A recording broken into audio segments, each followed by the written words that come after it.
paz do Senhor Jesus Cristo a todos. Eu sou Aldair Siqueira, pós-vibracionista. Bom, eu quero meditar com vocês hoje aqui no Evangelho de Lucas, capítulo 9. Vamos falar um pouco aqui a respeito da transfiguração de Jesus. Existem muitas informações profundas aqui nesse texto. Eu vou estar lendo o texto, a gente vai estar comentando. Veja só, os textos paralelos estão em Mateus 17, do versículo 1 ao 8, e Marcos 9, do versículo 2 ao 13. Então, assim, os três evangelhos vai tratar da transfiguração. Então, vamos lá.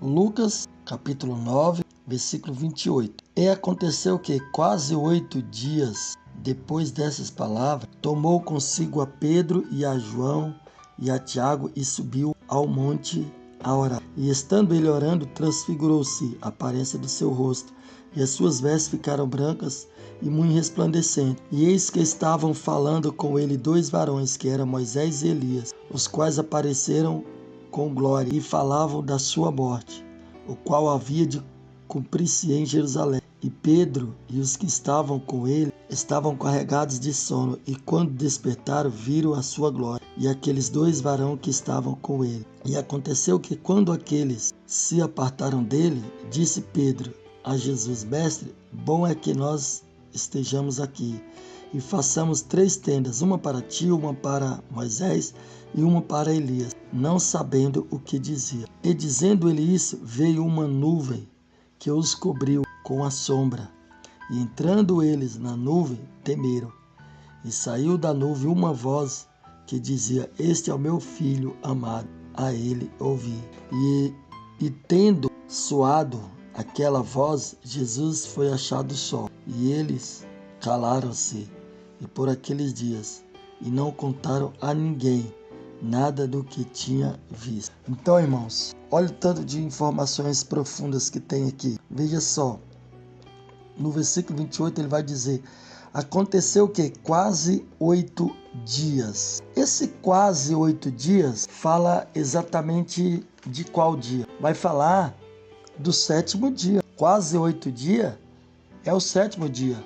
Por exemplo, lá em Mateus 17:1, ele já começa dizendo 6 dias depois. 6 dias depois é o 7º dia, que depois do 6º é o 7º dia. Então está havendo aqui uma soma dos textos. Aí ele vai dizer: tomou consigo a Pedro, a Tiago, a João e subiu a um monte a orar. E estando ele orando, transfigurou-se a sua aparência. Então, essa transfiguração aqui, ela faz uma analogia à ressurreição, à glorificação corpórea. E veja que Jesus ele teve o rosto como o sol. E lá em Apocalipse, capítulo 1, Jesus tem o rosto como o sol. Então fala da sua glória, fala da aliança eterna. Mateus 16, 27 é o mesmo assunto. Dá até para comparar com Daniel 7. Então, assim, nesse texto Mateus 27 fala de um tribunal de Cristo. Vai mostrar o ancião de dia vindo nas nuvens do céu. Então, assim, tem esse paralelo. Mas veja só o que vai dizer. E as vestes ficaram brancas e muito resplandecentes, porque é veste sacerdotal. Então, vocês conseguem ver que aquela multidão que está lá em Apocalipse 7, que é o reino sacerdotal,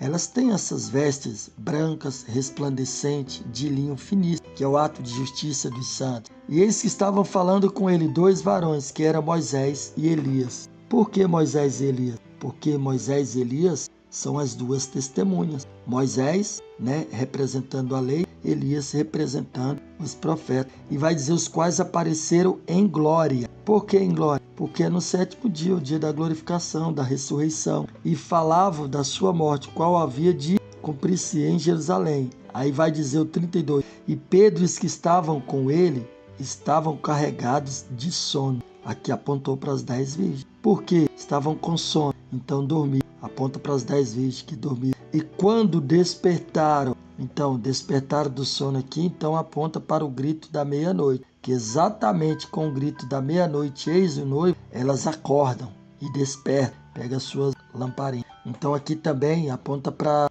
2 testemunhas, porque as 2 testemunhas que estão acordadas, vai dar o grito e elas vão acordar. Então vocês conseguem ver essa conexão? Aí vai dizer assim: viram a sua glória. e aqueles 2 varões que estavam com ele. Então, Moisés e Elias. Então, eles viram o quê? Viram Jesus, Moisés e Elias glorificado.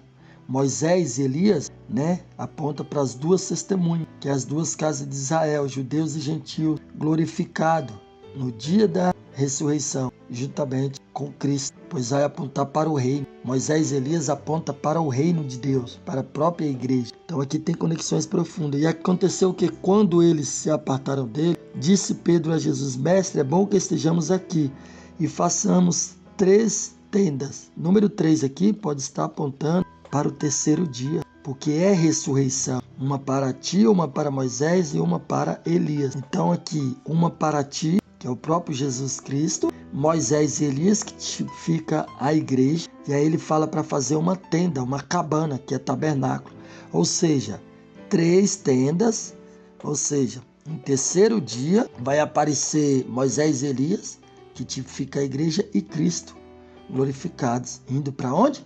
Para a tenda, para o tabernáculo. Consegue ver? Então, assim, aqui tem conexões bem profundas. Se a gente for ver o Filho do Homem vindo nas nuvens do céu, como diz Daniel 7, ele está vindo para um tribunal. Então tem uma conexão, da vinda de Cristo. E aqui, esse texto de Lucas aqui está falando do momento da glorificação. Então a igreja ela é glorificada e ela é levada para o tabernáculo. Por isso que Pedro fala aqui de tabernáculo, de uma tenda. E por isso que ele vê eles glorificados, que fala exatamente desse 7º dia. Então existem essas conexões que são bem profundas. Então vocês conseguem ver que Apocalipse 4, 8 vai falar desse dia, que Jesus vai estar vindo. Daniel 7, o Filho do Homem vindo nas nuvens do céu, vai falar do ancião de dia. Consegue ver isso? Por exemplo, lá em Mateus 28 vai dizer: até que veja o Filho do Homem vindo no seu reino. E aí, Moisés e Elias aqui, Cristo transfigurando, vai falar exatamente desse reino, a qual vai dizer que ele vem na glória de seu Pai. Então assim, quem é o reino de Deus? O reino de Deus é a própria igreja, composta de judeus e gentios, que é as 2 testemunhas. Por isso que aparece Moisés, representando a lei, e Elias, os profetas. Então assim, Jesus faz os seus discípulos verem Moisés e Elias. Por quê? Porque eles apontam para o reino de Deus. O reino de Deus está representado por eles, que são as 2 testemunhas. Isso é óbvio, não tem como dizer que não é. Então Elias profetizou contra Jezabel prostituta, mas tem prostituta em Apocalipse também.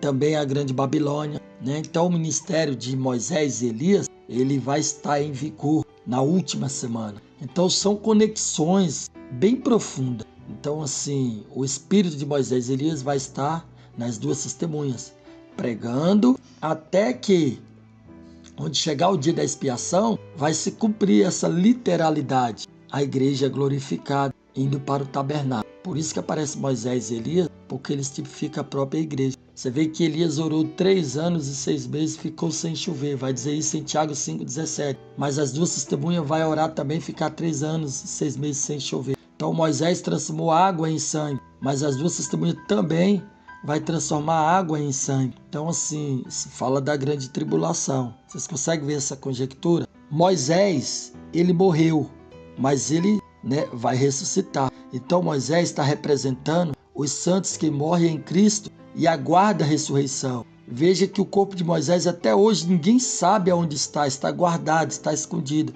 Representa aqueles que morrem em Cristo, estão aguardando a ressurreição e ninguém pode tomar, jamais alguém pode tomar a sua salvação daqueles que morrem em Cristo. Consegue ver? Então assim, Elias, ele foi transladado vivo sem experimentar a morte.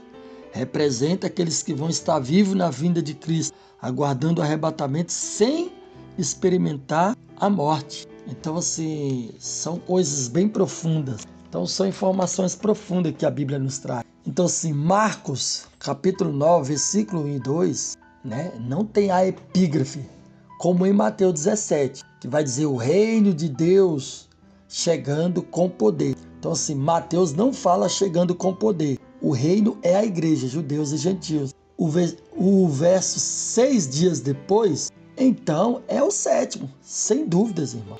Então se ele transfigurou representando a transformação dos corpos na ressurreição. É só fazer uma comparação ao sétimo dia. Por exemplo, Apocalipse 10, versículo 7, 1 Coríntios 15, 52, que vai falar da glorificação corpórea. Apocalipse 11, versículo 15, vai mostrar isso. Agora, por que eles, do texto, eles veem Moisés e Elias e Cristo? Então, a lei, os profetas apontando para Cristo. Depois eles veem somente Cristo. Por quê que eles não veem mais Moisés e nem Elias? Porque é o cumprimento da lei, que aponta para Cristo, se cumpre em Cristo. Não viram mais a ninguém, a não ser Jesus. Isso é o fim da lei, é o cumprimento da lei, né? E dos profetas que duraram até João. Então Jesus, irmão, ele fala muitas coisas do passado para o futuro, né? Usando essas figuras de linguagem. Então, por exemplo, Lucas 9, 27, tem coisas bem interessantes aqui. Não é uma contradição, as pessoas falam, mas aqui tem uma contradição. Não tem. 6 dias depois, fala do sétimo dia. E cerca de 8 dias, fala do sétimo dia. Por que ele fala cerca de 8? Porque 6 dias depois é o sétimo e cerca de 8 dias também é o sétimo. Mas por que ele menciona cerca de 8? Porque o sétimo dia aponta para o milênio e o 8º dia vai apontar para coisas a mais, que é a eternidade. Consegue ver? São conexões profundas. Então, assim, ninguém está errado. Nem Lucas, nem Marcos, nem Mateus não estão se contradizendo. Na verdade, estão só fazendo essa soma. Então, são coisas bem interessantes. É isso que eu queria passar para vocês.